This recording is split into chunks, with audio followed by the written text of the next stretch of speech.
festival. So that's that. There's that Wathenmore, whatever his name here. So cozy Camilla has been a party to the invisible contract for decades. Yep, she knows how to play the game, and this is why she got that position. And she even made the queen to consent her to be queen consort. She's been in that background for decades. She knows how to play the game. He says that your husband renewed his relationship with Mrs. Camilla Parker Bowles. Were you aware of that? Yes, I was. But I wasn't in a position to do anything about it. The princess was about to be even more indiscreet, offhandedly revealing the story of a private showdown she'd had with the Queen over Camilla Parker Bowles, the woman Diana thought had stolen her husband. She felt that there was a basic conspiracy inside the royal family, amongst friends, courtiers, bodyguards, valets, to deceive her about the presence of Camilla in her life. Prince Charles expected his butler to keep visits to Camilla a secret from the princess. Paul just turned around to him and said, well, are you expecting me to lie for you, Your Royal Highness? And Prince Charles said, well, yes. Yes, I am. Which played on her fears and fueled paranoia. So it was a canker that ate away at her. By 1985, Diana told Sutherland she had had enough. So I went to the top lady. The top lady, otherwise known as Her Majesty. It was a bold move. According to Morton, Diana was in awe of her mother-in-law and terrified of her as well. But if Diana had hoped to get support from the Queen, she was sorely disappointed. According to the princess, the Queen turned a cold shoulder to her appeal for help. The princess described an emotional scene inside the walls of Buckingham Palace. And I was sobbing, and I said, what do I do? I'm coming to you, what do I do? And she said, I don't know what you should do. Charles was hopeless. And that was it. That was help. So I didn't go back to her again for help. Because I don't go back again if I don't get it the first time right. And so over the years, Diana never talks to me. I never know what's going on. Silly girl. Which played on her fears and fueled paranoia. The campaign was, in that point, was being successful. But it did surprise the people who were causing the grief. It did surprise them when I took myself out of the game. What evidence did you have that their relationship was continuing even though you were married? A woman's instinct is a very good one. Prince Charles expected his butler to keep visits to Camilla a secret from the princess. Paul just turned around to him and said, well, are you expecting me to lie for you, Your Royal Highness? And Prince Charles said, well, yes. Yes, I am. And went into this histrionics about being the King of England, the future King of England, the Prince of Wales, and you will lie, stamping his feet, and then threw this book in Paul's direction. Which played on her fears and fueled paranoia. Is that all? Well, obviously I had knowledge of it. Well, from people who minded and cared about our marriage. It is my view that the deceitful way the interview was obtained substantially influenced what my mother said. Well, from people who minded and cared about our marriage. Which played on her fears and fueled paranoia. Well, from people who minded and cared about our marriage. Which played on her fears and fueled paranoia.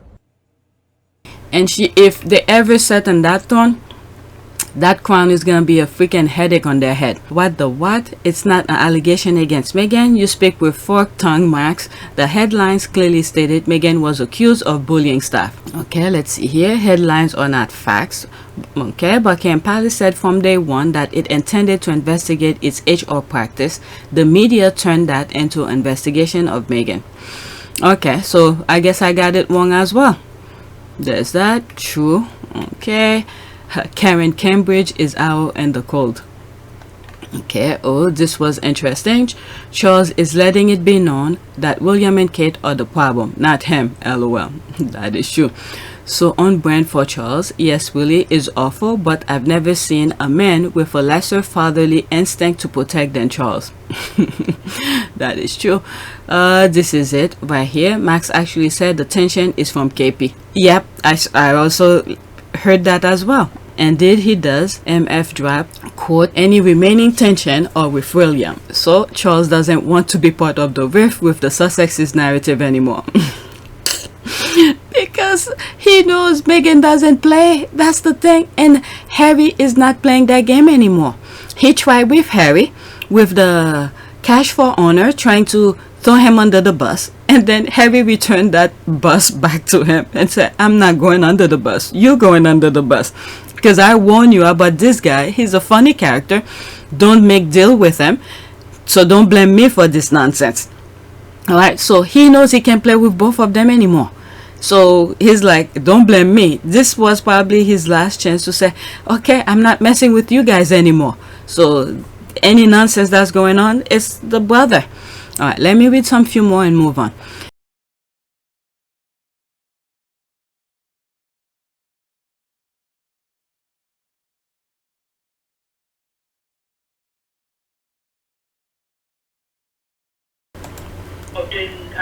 So, JT, do you think it could show that in fact it's Meghan herself who was bullied in the royal family?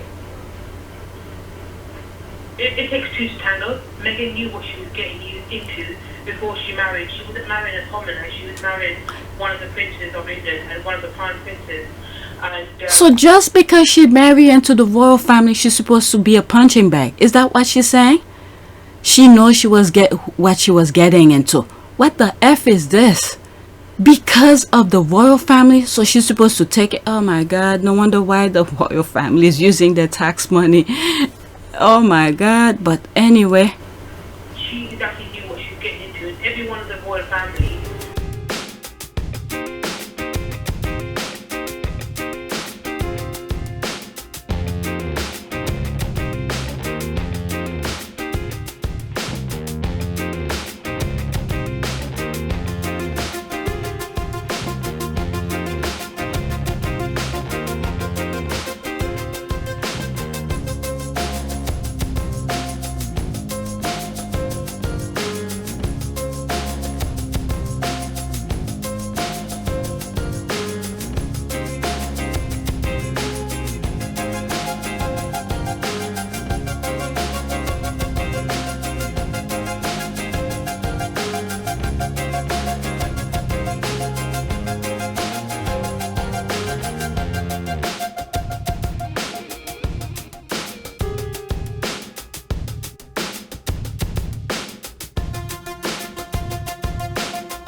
They have certain rules, like for example the social media accounts, they don't patent themselves, and because Meghan was an actress previously, so she's used and she's gained a lot from the royal family in terms of public. She's getting a lot from the royal family, like the gift that Queen gave the Sussexes, in particular Harry, the Fragmore, and then she has to pay for it. Well, not just she, they together, because they won right now. What the F is wrong with these people? But let me move it back again. Previously, so she's used and she's gained a lot from the royal family in terms of publicity and career-wise as well.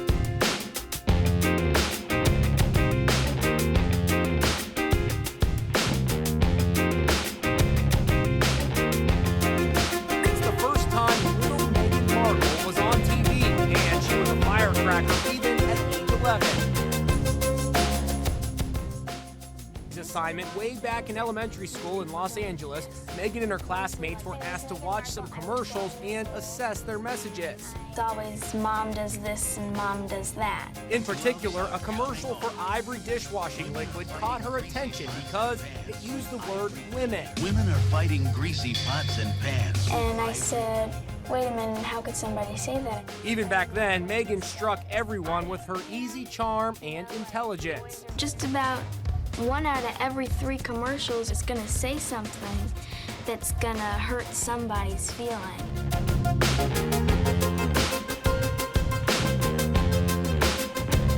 It's absolutely clear that this young woman was strong in her beliefs. It didn't matter if she was 11 years old. She believed in women, she believed in her own power, and she wasn't afraid to reach out and say, I want my power, I want my rights. Good evening. Many years later, Meghan spoke about the Ivory dishwashing liquid commercial. At the age of 11, I had created my small level of impact by standing up for equality. Back in 1993, Meghan had these words of advice for fellow kids across America. If you see something that you don't like or are offended by on television or any other place, write letters and send them to the right people, and you can really make a difference for not just yourself, but lots of other people.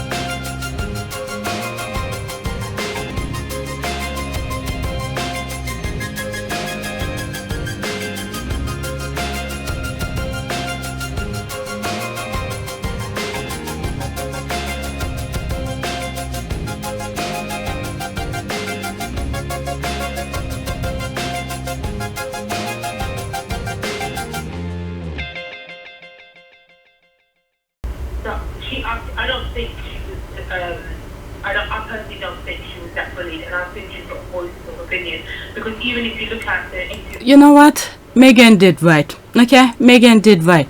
You say something that she didn't do, she has to stand for herself. Nobody will. Okay? Nobody will except her husband. Even her husband know the rules over there. It was hard for him to even speak up. So Meghan have to do what's best for Meghan. But just because someone, an institution, is doing this kind of thing, okay, so what is morally right to the UK? What do they consider? Not the royal family. We already know the garbage kind of morality. Okay, is the prestige that they used to make people think of them, it's no longer there. The cat is out of the bag. All right, we know they're not that prestige. But what is the moral standard for the UK? What is it? What will make people, someone from the outside like myself, would make me feel like there is morality within the Brits? Okay, I know this is one person. There's a lot of Brits that have good morality. I think it should make him look at his character and look at how he's behaved, for sure. I don't think he'll be worried at all, no. It's your character that matters most.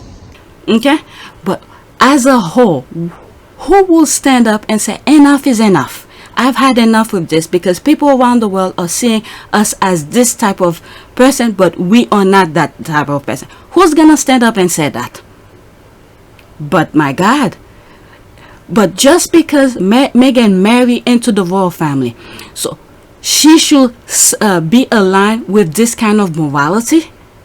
We don't get out much, so I don't personally feel that way. I still see myself as the same that I've always been, right? I've always been a hard worker. I have always, you know, the people that know me well, and some of them are here today, I've just always been the same. And so I think Melody's point is a really strong one, in that the perception might be different, but if you are really grounded in who you are, you know, in your ethics and your values, then I don't know, I show up in the same way that I always have. Do you feel like you have to do it differently? And do you, specifically given your role, do you feel like you have to do it differently? I think that the way that I have now moved, as my husband and I have started to build this together on our own, we're just doing it the same way that we would want if we were employees of it, right? So to treat people the way you want to be treated. That is always how I've moved. I used to work on a TV series for 7 years. Right. That was a crew of over 200 people, right? So the way that you are when you're with a huge environment is no different than you are when you're with a small company. Just like the other one, the other, sister-in-law, align herself with. Just because this is the royal family, so she should align with immoral kind of behavior. So someone have to say enough is enough. I'm not about that. But anyway. Now and the way when they go out, it's actually like psychologists have analysed that she's protecting Harry the way she's holding his hand and then her behaviour and that. If you look at it now, I think what Meghan has done, she's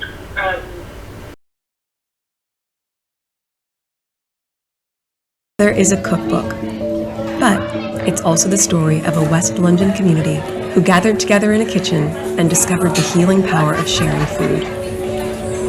Cooking for me is everything. I love to see people gathering on one table. I love to cook. I love to feed people. In January 2018, as I was settling into my new home of London, I met a group of women whose community had been affected by the Grenfell fire. They had decided to get together to cook fresh food for their families and their neighbors. After the fire, it was somewhere where they could make food to take back to their hotel room where you don't have facilities to cook. It was sort of comforting to be able to do that, and the kitchen gave them the opportunity to do it. It's quite nice to have that sense of belonging. You feel comfortable. And so, for 2 days every week, these women were able to cook and share their delicious recipes together.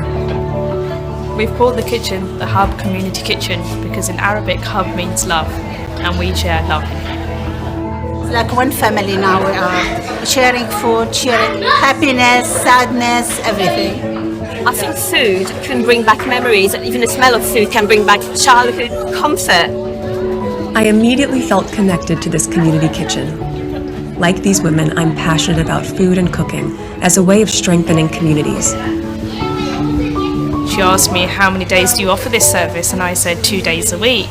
And her straight question was, why not 7 days, Zahira? And I said, funding. So she goes, we can do a cookbook. We sit together, we eat together, we enjoy the time together. Never mind where are you from, which color you are, which language you talk is something amazing. So I'm proud to be supporting this cookbook, Together, which features delicious recipes from the women of the Hub Community Kitchen.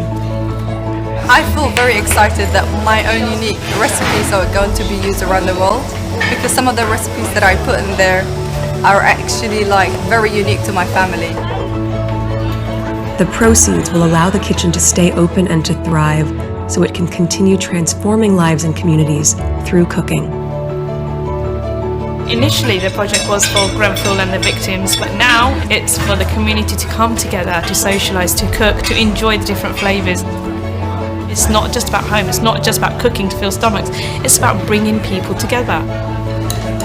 Together is the celebration of the food, whereby we share, we laugh, we enjoy, we eat. We are definitely eating. We hope you enjoy it as much as we do.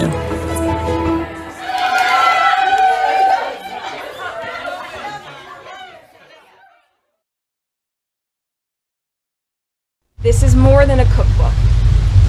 And what I mean by that is the power of food is more than just the meal itself. It is the story behind it. And when you get to know the story of the recipe, you get to know the person behind it.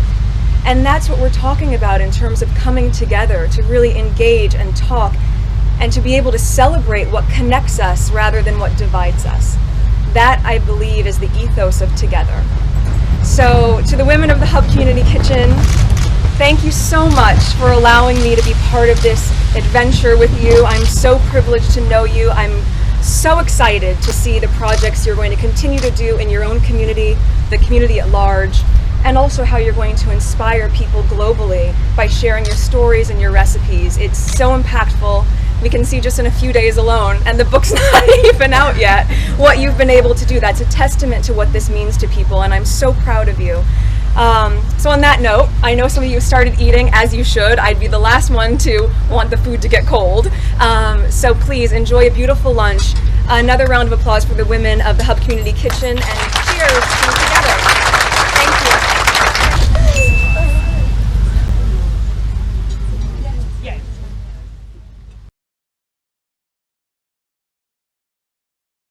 I remember being a young girl watching TV and seeing what was happening in the world, and frankly often feeling despair. Because when you continue and constantly see and hear negativity, it can be overwhelming. You can feel powerless and lost. You can feel different, confused, or like you don't belong. And I'm sure that there is a young girl or boy watching this and maybe thinking the exact same thing. So this is for you. In a world that can seem so aggressive, confrontational, and dangerous, you should know that you have the power to change it. Ulavanaka. It is a great privilege to be with all of you today. As a university graduate, I know the personal feeling of pride and excitement that comes with attending university. From the moment you receive your acceptance letter, to the exams you spend countless late nights studying for, the lifelong friendships you make with your fellow alumni, to the moment that you receive your diploma. The journey of higher education is an incredible, impactful, and pivotal one. I am also fully aware of the challenges of being able to afford this level of schooling for many people around the world, myself included. It was through scholarships, financial aid programs, and work study, where my earnings from a job on campus went directly towards my tuition, that I was able to attend university. And without question, it was worth every effort. Everyone should be afforded the opportunity to receive education that they want, but more importantly, the education that they have the right to receive. And for women and girls in developing countries, this is vital. Providing them with access to education is the key to economic and social development. Because when girls are given the right tools to succeed, they can create incredible futures, not only for themselves, but for all of those around them. And while progress has been made in many areas across the Commonwealth, there is always scope to offer more opportunities to the next generation of young adults, and specifically to young women.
So I just want to say hey, and that I'm here to stay, and you're gonna be mad every day. Success.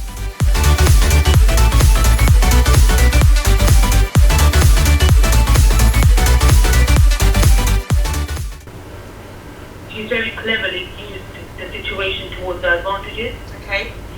Jyoti, thank you. But anyway, that's a trash over there.